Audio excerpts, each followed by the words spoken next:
아, 안녕하세요. 드론 이걸제 민속 이야기 25화. 벌써 25번 됐네요. 그럼 이제 둘의 네 번째 이야기죠.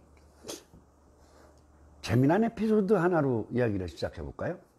이 실제 제가 현장에 있었던 일입니다. 제가 17살의 마을에서 이제 아버지 돌아가셔서 가난한 집이라고 그래서 정장품 마실 어른들이 다른 사람들보다 1년 정도 일찍 나가라고 그래서 이제 모내기 현장을 다녀서 이제 모품을 파는 걸로 시작을 했는데, 한 집이요, 동네의 부잣집인데 굉장히 인색해요. 그러니까 부잣집 못 짚는 날은 동네 꼬마들까지 와서 다 밥 먹는 날이에요. 그러니까 학교 갔다 온 애들도 새참 때 나와서 얻어먹을 정도 됐는데, 근데 이 집은 밥을 그 장정들 숫자에 딱 맞춰오는 거예요. 그러니까 얻어먹는 사람들이 그걸 못하는 형태가 돼버렸죠, 그 집은. 근데 이걸 그냥 장정들이, 저는 몰랐어요, 사실. 형님들이죠. 우리 형님들이 이제 이제 버릇을 고치자. 쑥덕쑥덕 하는 건 분명히 들었어요. 버릇을 고쳐야 된다, 못 자고 하는 걸. 근데 일을 하는데요, 이상한 현상이 벌어지기 시작했죠. 뭐를 심는데 무지하게 서둘러 심어요. 막 빨리 심는데 점심참, 새참 나오는데 밥을 조금씩 먹어요. 그 밥이 많이 남아서 들어갔어요. 저녁 참이 됐을 때, 이제 저녁을요, 그 모내기 때는 어떻게 하냐면, 저녁을 한 5시경에 밥을 먹습니다. 그러고 이제 집에를 일 다 끝내고서 들어갔는데, 5시에서 6시 사이에 먹고. 근데, 이제 하루 종일 일을 열심히 하고, 밥을 적게 먹은 장녀들이 막 먹기 시작하는 거예요. 밥 가져온 게 금세 떨어졌죠? 안주인이랑 거기 밥 해오는 아주머니들이, 그 동네 아주머니들이 도와서 여러 집이 해오는 건데, 여러 사람들이 해오는 거죠, 그 집에서. 근데 집을 뛰기 시작한 거예요. 집에 있는 밥 다 갖고 왔는데 먹고선이요, 장정들이 밥을 수저를 안 놓고 밥그릇을 때리고 있어요. 마치 각설이들이 뭐 바가지 때리듯이. 그 아주머니가 집에를 3번 떼갔거든요. 그렇게 하고 나서 나중에 조금 이제 밥을 막 그 사이에 해갖고 왔는데, 그걸 다 남겨놓고 눈으로 들어가 버리는 거예요. 그 다음에부터 어떻게 했냐고요? 그 뒤에 음식 풍성해졌어요. 근데 체록을 다니다 보면 이런 얘기가 심심치 않게 나옵니다. 그런 추억이 있는데, 이게 이제 오늘 얘기하고도 좀 관련이 있죠. 오늘은 품이라는 말이죠. 품짝, 그렇게 되는데, 품짝이라고 하면 사람들이 좀 알아듣는데, 품이라고 하면 지금 좀 잘 못 알아듣죠. 근데 품이라는 말은 사실상 일을 하는데 인력을 헤아리는 단위예요. 기준이 되기도 하는 거고요. 근데 품과 노비라는 말이 있습니다. 노. 그러니까 품을 몇 명 얻느냐 이렇게 할 때는 되게 품을 몇 명 얻느냐고 안 하고요, 노를 몇 명 얻느냐. 그러니까 노는 일꾼을 말하는 거죠.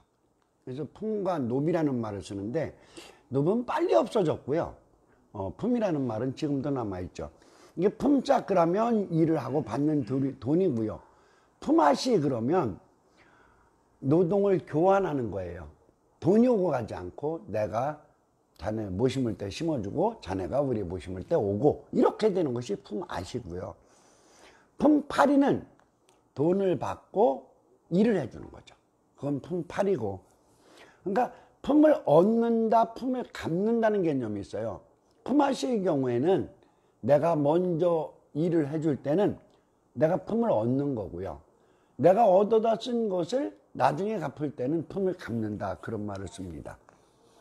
품이라는 관련 용어는 뭐 이제 연관 용어가 많은데, 이제 그 중에서 뭐 이렇게 설명을 드리면, 품이다 그러면 품으로 일을 시작했는데 끝을 못 내고 중간에 끝났다. 그런 의미로 쓰죠. 두레와 품. 먼저 시간에 제가 그런 말씀을 드렸죠. 봄두레 먹는 날 그 마을의 품짝을 정한다고요. 장정들의 품짝인데 사실상 조사를 하다 보면 전통사회에서는요, 일제강점기 이전의 전통사회, 그러니까 화폐가 많이 쓰이지 않던 농촌에서는 그 품짝이 그냥 관행으로 넘어갔던 것 같아요. 그랬는데 돈이 오가기 시작하니까 기준을 정하는 쪽을 두레가 했고요. 제가 저희 동네 봄두레 먹는 데를 다행히 참여를 했었어요. 그때 제가 처음 17살 때 우리 동네 품짝이 얼마였냐면 400원이었거든요. 400원. 근데 그걸 장정품을 얼마다 정해놓고 이제 나머지들에 대한 쪽을 이야기하고요. 이야기를 했는데, 품짝이 오고 가는 품으로서는 농촌 사이에서는 크게 두 가지로 나눠볼 필요가 있습니다. 이게 하나는 품이고요. 하나는 고지예요. 시골 사람들 그러잖아요. 고지 먹었어. 왜 그렇게 고생하고 이래. 고지라는 건 뭐냐면, 품은 일을 먼저 해주고 나중에 돈을 받는 것이에요. 그러니까 받을 돈을 다 받아요. 그런데 고지는 가난한 사람들이 먼저 품짝을 받아서 쓰는 거예요. 근데 그 고지는 종류가 참 여러 가지입니다. 그것들을 좀 나누어서 설명을 드리겠습니다. 마을별로 품의 경중이 좀 심해요. 무슨 얘기냐면 이렇게들 되게 말하죠. 그러니까 고지의 기준이 되는 때가 많은데, 그게 뭐냐면 우리 동네가 선고지로 쌀 한 말 갖다 먹었으면 그 집에 일 몇 번 해줘. 이게 이제 품짝의 기준이 되는 형태가 되기도 하는데, 그냥 설명하기는 그게 제일 쉬워요. 그런데 어떤 동네는 3번 일을 해주기도 하고요. 어떤 동네는 5번 하기도 해요.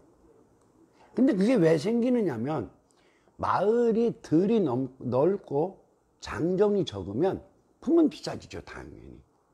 그런데 일은 적고 장정이 많아요. 이제 마을 전체가 가난한 동네들이죠. 그런 동네들은 당연히 품이 비싸집니다. 그래서 장정 쌀 한 마리에 장정 5품 줬다 그러면 그 동네는 살기 참 어려운 거죠. 그럼 품의 종류별로 얘기를 해보면, 근데 이게 비싼 마을과 싼 마을의 기준은 어느 정도로 보면 되느냐면, 장정이 하루에 쌀 서대에서 서대 반 정도 받으면 서대 서홉, 그러니까 뭐냐면 한 말에 3이라면 서대 서홉이죠. 그 서대 서홉에서 서대 반 정도로 지정되면 품짝이 비싼 동네예요. 그리고 장정이 1일에 쌀이 2대, 그러니까 5품을 해준다든지 서대 정도 되면은 싼 동네들이죠. 요게 기준입니다. 요걸 놓고서 얘기를 하겠습니다. 품의 종류별 기준이 있어요. 첫째가 뭐냐면 여인네들의 품입니다. 글쎄요, 제가 현장에서 느낀 걸로 살아보지 않았고 정확히는 모르겠지만, 조선조에는 충청도 쪽에서는 여인들이 품짝을 받을 수 있는 일이 거의 없었던 것 같아요. 여인 품 자체를, 여인들끼리의 품앗이를 정도지 품짝이 오고 가지 않았던 것 같은데, 1906일제강점기에 일본 정부가 뭐를 하냐면 공동작업을 많이 시켜요. 그러면서 모내기에 여자들을 논에 밀어넣기 시작했죠, 강제로. 그래서 여인들이 논에 들어가기 시작하는 거죠. 그랬는데 해방이 되면서 충청도는 최소한 공주는 여인네들이 논에 다시 안 들어가기 시작합니다. 못하게 해요. 남자들만 하죠. 그랬는데 그것이 이제 60년대, 빠른 동네들은 60년대 중반, 늦은 동네들은 70년대에 여인들이 모내기를 해요. 그 여인들의 품은 두 가지입니다. 여인들이 논에 들어가기 시작하면서 장정과 품앗이를, 모내기에는 왼품을 따져주는 대신에 다른 모든 일은 반품이에요. 남자가 반 매는 일은 이틀을 해줘야 장정을 집에 하루 데려다 쓰는 거죠. 이게 여인들의 품이고요. 그 다음에 이제 굉장히 중요한 품이 뭐냐면 소품입니다. 농우, 논가리, 뭐 이 밭가리를 할 수 있는 소의 품은 굉장히 비쌉니다. 장정품이 아주 농우가 여러 마리인 동네에서는 한 품을 받는 데도 있는데 아주 드물고요. 그러면 얼마까지 가냐면 3품까지 갑니다. 그러니까 소 한 마리를 얻어다가 뭐를 해요? 논을 갈려면 하루 종일 갈아야 되면은 장정품이 2품짝을 주든지 3품짝을 주는데 둘이 한 80% 되고요. 3품이 한 20% 되고 아주 극소수가 한 품으로 갑니다. 근데 먹이는 별도로 제공합니다. 그러니까 뭐냐면 소를 얻어다 쓰려면 그 집에 쌀쩌든 보리쩌든 그것을 못 대줄 만큼 가난한 집에서는 어떻게 해요? ቃ리라도 벼다 줘야 돼요. 그것이 소품이고요. 선일꾼의 품이 있어요. 그 선일꾼이라는 사람들이 누구냐면 소를 부려서 논을 갈거나 뭐 쓰리거나 밭을 갈거나 하는 일꾼들을 선일꾼이라고 하는데 그 선일꾼의 품이 비싼 동네는 2품까지 가는데요. 보통은 한 품으로 하되 그 논가리가 예를 들어서 뭐 오전에 끝났다 그러면 더는 안 하는 거죠. 오후 3시에 끝났다 그래도 그걸로 끝나는 겁니다. 그래서 선일꾼은 굉장히 대우를 해주는 품이 있어요. 그리고 음식이나 담배 등 아주 부가적으로 해주는 것도 잘해줘야 돼요. 일반적인 쪽에서 품의 공동 개념에서 아까 말씀드린 반품이라는 개념이 있죠. 여인의 품이 반품인데 그뿐이 아닙니다. 아직 장정수리를 못 들어요. 대개 빠른 동네는 17살, 늦은 동네는 19살에 들에 들거든요. 근데 들에 들기 전에 아직 들에는 못 들었는데 일을 제법 잘해요. 그러는 이제 어린 장정들에게 주는 품짝이 반품이 있어요. 근데 마을에서는 반품은 인정하지 않는 경우가 많았어요. 무슨 얘기냐면 먹여주기만 하는 거죠. 그렇게 갔습니다. 이게 품입니다. 그런데 아까 말씀드린 고지로 넘어가면 아주 또 다양해집니다. 제일 성행했던 고지가 뭐냐면 마지기 고지예요. 마지기라는 것이 논인의 200평 단위를 헤아리는 셈수인데 그러니까 마지기 고지는 논 한 마지기 농사를 지어줍니다. 뭐예요? 서로 논 3번 갈고 아시 썰이고 그리고 곱슬이라고 해서 2번째 썰이고 해서 모 심고 논 3번 매고 배 벼다가 탈곡해서 쌓아두는 거예요. 그럼 몇 번이에요? 소품 빼놓고도 5품이 되는 거죠. 그러니까 논 10마지기의 선고지를 마지기고지로 가지면 장정품이 싼 동네에서는 거예요.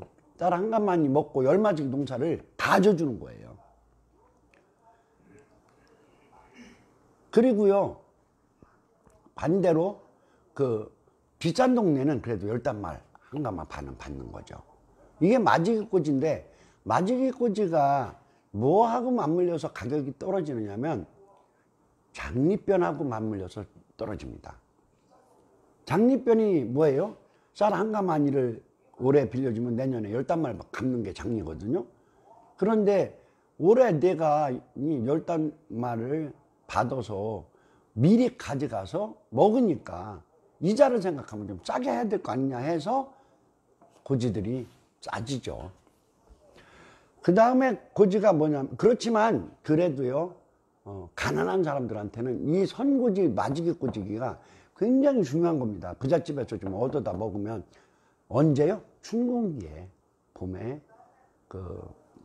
좀 부드럽게 넘어갈 수 있기 때문에 서로 쓰려고 굉장히 노력을 했던 것들이고요. 목고지가 있습니다. 목고지는 뭐냐면 모내기에 한정된 것만으로 고지를 선고지를 갖다 먹는 거예요. 이거는 뭐 나중에 화폐로 돈으로 그 품짝이 많이 오고 갈 때도 이 개념들이 아주 넓게 사용된 거죠. 삭고지. 삭고지는요 음식을 일치 안 해주는 거예요. 주인은 나와서 감독만 하고요 음식도 안 해주고 자기가 다 먹을 것까지 다 하는 거예요. 그 대신 품이 비싸겠죠. 삭고지는 보통 이제 두 대인 동네가 이제 서대 정도, 그리고 서대인 동네가 네 대 정도, 한 대 정도 밥 먹는 거 장정들 생각해서 더 주는 것이 관례예요. 삭고지는 좀 아주 가난한 사람들이 하기 때문에 부자들이 좀 여유 있게 주는 쪽의 개념으로 하죠. 부자가 인색하면 삭고지를 안 하고요. 뭐 해요? 마지기꼬지로 하는 거죠. 더 깎아서. 품꼬지는 이제 그런 걸 따지지 않고 우리 집에 일 몇 번을 와라. 그 조건으로 미리 쌀을 갖다 먹는 것이 일반적인 품꼬지입니다. 고지 중에 아주 특별한 고지가 있는데요. 이 고지는 선고지이면서도 그 할당제예요. 그 중에 대표적인 것이 모군이라는 게 있습니다. 이게 뭐냐면 논을 핫배미를 친다고 할 경우에는 높은 논의 흙을 파다가 낮은 데를 메우는 지게질을 하죠. 굉장히 힘들거든요. 그러면 모군꼬지라고 그래서 한 평당 얼마씩에 정해요. 정해서 그놈을 떼어다가 아래에도 다 해서 핫배미를 쳐주면 얼마를 준다 해서 주는 고지인데, 이건 어차피 비쌀 수밖에 없죠. 100평을 한다고 하더라도 뭐 장정품으로서는 이 2품씩만 따져도 200품이니까요. 그래서 모군꼬지 같은 경우는 지금으로 말하면 사업자죠. 이제 어떤 사람이 맡아서 그것을 행하고 일을 했어요. 근데 이 모군꼬지의 기준은 지게질과 삽질을 동시에 한다고 그래서 얼마요? 하루에 쌀 5대 정도를 받을 수 있는 기준으로 움직였어요. 그 다음에 절이가 있습니다. 절이꼬지. 이 절이라는 건 무슨 얘기냐면 논 가는 것만이죠. 그게 이제 선일꾼들이 일을 하니까 그 논 가는 것만 그 떼어서 논 뭐 열마지기를 3번 갈고 이렇게 썰이고 해줘서 모내기 할 줄 있을 때까지 하는데 얼마. 그 이제 소를 가지고 농으로 가지고 있는 선일꾼들이 동네에서는 그래도 일치를 잘하는 선일꾼들이 받아다 쓸 수 있었던 비싼 고지 중에 하나입니다. 절이꼬지도 장정들이 보통 뭐 소 끌고 가서 하루 쌀 한 말 정도를 거래되기도 했어요. 보통은 7대 그 정도 됐습니다. 그러면 그 노블을 얻어서 일꾼을 얻어서 품으로 할 때에 기준들이 있어요. 그러니까 뭐냐면 그 장정이 소요되는 것에 대한 관습적인 기준이라고 할까요? 그러니까 일꾼을 얻는데 모내기 하는데 열마지기 농사 짓는데 일꾼 몇 명 정도는 얻어야 된다 하는 거죠. 그게 없으면 인색한 사람들이 사람 적게 해서 부려먹을 수 있으니까요. 그 관습적인 것들이 있는데 그걸 분야별로 해보면 논의 주요한 일정대로 가보겠습니다. 그러면 논두렁을 붙이죠. 논두렁을 처음에 논두렁을 붙일 때는 기준이 있을 수가 없죠. 이게 뭐냐면 논두렁이 어떤 건 높고 어떤 건 얕고 어떤 건 꾸불텅꾸불텅해서 많고 적고 하니까 그거는 큰 기준이 없는데, 모내기 관련에 대해서는요, 논가리에 관련된 게 먼저 돼야겠네요. 이제 논을 가려야 하니까 논을 갈 때 초벌, 두벌 논을 가를 때는 소 큰 놈 한 마리가 2,000평 정도, 논 하루 10마지기 가르면 뭐 좀 널널하죠. 잘 가는 소들은 뭐 20마지기 간다 소리 나오니까 보통 해질 때까지 가르면 대개 이제 10단마지기 정도 갈아요. 근데 기준은 10마지기로 봅니다. 그러니까 선일권은 조금 일찍 끝나야 된다 그 얘기죠. 그러니까 30마지기 하면 하루 한나절을 쳐주는 것이 보통이었고요. 만물놀가리는요 힘들어요. 그냥 쉬워요. 그러니까 초벌은 이렇게 쌓고 두 번째는 그걸 배를 갈고 양쪽으로 다시 쌓고 그걸 세 번째 가운데를 쭉쭉 타거든요. 그래서 그때는 쉬워서 그때는 한 3, 4천 평 10단마지기에서 20마지기까지도 분명 일반적으로 하는 양으로 알고 있었고요. 소가 논가리 할 때에 또 이제 썰애질을 2번 합니다. 아시썰애질을 하고 곱썰애라고 해서 이제 2번을 해서 하는데, 아시썰애는 보통 3,000평 정도 10단마지기 정도 썰애질을 하는 걸로 되어 있고요. 곱썰애질은 이제 아주 잘 썰어야 모를 심거든요. 그래서 그건 기준은 또 10마지기인데 그것도 10단마지기에 10마지기에서 10단마지기를 보고요. 그 아시썰애질은 이제 10단마지기에서 20마지기를 보는 정도입니다. 모내기는요, 사실상 기준은 논 한마지기에 모제비 한 명꼴입니다. 무슨 얘기냐면 한 사람이 200평을 심는 것이 기준인데, 못줄꾼 있죠, 모쟁이 있죠 해서 덧일을 하는 사람들이 있어서 하루에 그 일 작업량은 0.6 내지 7마지기 정도를 하면 모를 심는 걸로 돼 있고요. 모제비들 적게 넣으면은 일꾼들이 굉장히 투덜댑니다. 오늘 심은 게 몇 마지기, 당신네 집에 몇 마지기인지 서로 다 아는데, 오늘 어떻게 10명은 했어야 되는데, 그러고요. 초벌론매기는 하루에 보통 200 내지 300평, 그리고 두벌론매기는 300 내지 400평, 그리고 만물론매기는 400 내지 500평 정도. 배배기는요, 장정 한 사람이 400 내지 600평을 비는데, 배를 벗어 묶을 때가 있어요. 논에 물이 있다든지 해서. 그때는 한 마지기당 한 명꼴로 보고요. 벼를 벤 것을 묶을 때는, 묶는 것만은 400 내지 600평. 배 잘 묶는 사람들은 엄청 잘 묶어요. 그래서 그 차이가 좀 큽니다. 탈곡, 자리개질하죠? 몇 때려서 탈곡하는 것은 대부분 장정 하나가 150 내지 200평 정도의 벼를 두드리는 걸로 돼 있어요. 두레가 품짝을 정했다. 이 소리는요, 어기지 못하도록 감시했다는 것으로 의미합니다. 근데 그 감시를 전부 하는 건 아닙니다. 간섭을 아예 안 하는 부분도 있어요. 이게 책임일당제로 일하는 거죠. 아까 말했던 모군이나 절이 같은 것은 뭐 두 사람이 어떻게 합의를 하든 그것은 전혀 간섭하지 않습니다. 근데 고지 중에서요, 일반적인 선고지, 반고지, 목고지 뭐 이런 형태를 고지 중에 삭고지나 이런 것 중에서는 간섭을 일부 합니다. 어떻게 하느냐면 평균의 임금 그 품짝, 장정 품짝하고 생각해서 더 주는 건 거의 간섭 안 해요. 근데 지나치게 후들겨 놓으면 부잣집을 압박합니다. 동네 사람들을 뭘로 보고, 장정들을 뭘로 보고 돈 있다고 당신 장난치는 거냐 해서 직접적으로 갈등을 겪었던 사례들도 체록이 돼요.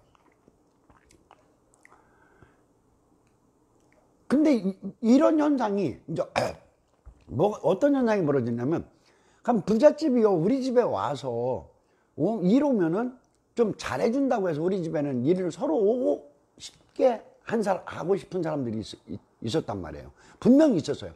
제가 체험한 때도 있었는데, 이런 경우에는 담배를 옛날에는 다 줬거든요. 하루 한 각씩. 남자건 여자건 일꾼 숫자대로 담배를 주는데, 그 담배를 좋은 놈을 사준다든지. 제일 영향이 있는 것이 뭐예요? 아까 처음에 말씀드렸던 부분처럼 음식입니다. 음식은 아무리 잘해줘도 못해주든 잘해주든 간섭을 하잖아요. 가난해서 못해주든, 인색한 집에서, 부잣집에서 인색하게 나오면 장난을 쳐도 그렇게 해서 고치더라도. 저희 동네에 그 반대로 인심 좋은 부잣집이 있었어요. 근데 그분은 이상한 짓을 하셨어요. 일꾼을 얻잖아요. 그럼 아침에는요, 찰밥에 고깃국을 끓여줘요. 그리고 사람마다 밥을 아주 고봉으로 주세요. 밥그릇 위에 올라간 밥만 내도 많게끔. 바가지에도 밥을 줘도 아주 풍성하게 줍니다. 그런데요, 그 일을 온 사람이 밥 한 그릇을 다 못 먹으면 돌려보내요. 일도 먹도 못하는 사람이 무슨 일하느냐고. 그래가지고 그분 댁에는 서로 일을 가려고 이렇게 했던 것을 저희도 봤어요. 그리고 이런 쪽에 대해서 일부러 그 두레나 먹매를 제가 굉장히 중요시하게 조사를 하는데, 그 조사를 할 때 보면은 마을마다 어떤 그런 전설적인 이야기들이 전해져 내려오고 있습니다. 글쎄요, 제가 마지막 두레 세대죠. 근데 아쉽게도요, 저희 동네 두레에 저는 딱 한 번 참여했어요. 17살 때. 했는데 그때 뭐 시켰냐면 눈을 매개 안 하고 호미로 파는 걸 못 할 것 같다고 저는 따비라고 그래서 뭐 이렇게 못 씹는 뒤를 오가면서 어른들이 놀면서 배가 이제 쓰러진 것을 이뤄내키는 일로 시작을 했죠. 그래서 다행히 한 번 맛을 볼 수 있었던 것이 둘의 실체를 파악하는데 굉장히 도움이 되었던 것 같습니다. 둘의 이야기. 다음번에는요, 둘에서 이제 행사로 넘어가서 머슴의 생일이라고 하는 2월 초하루와 둘의 관계를 말씀드리겠습니다. 드런드런 이글제 민속 이야기 25번째 이야기. 코로나가 빨리 끝나고 장마가 빨리 끝났으면 좋겠습니다. 감사합니다.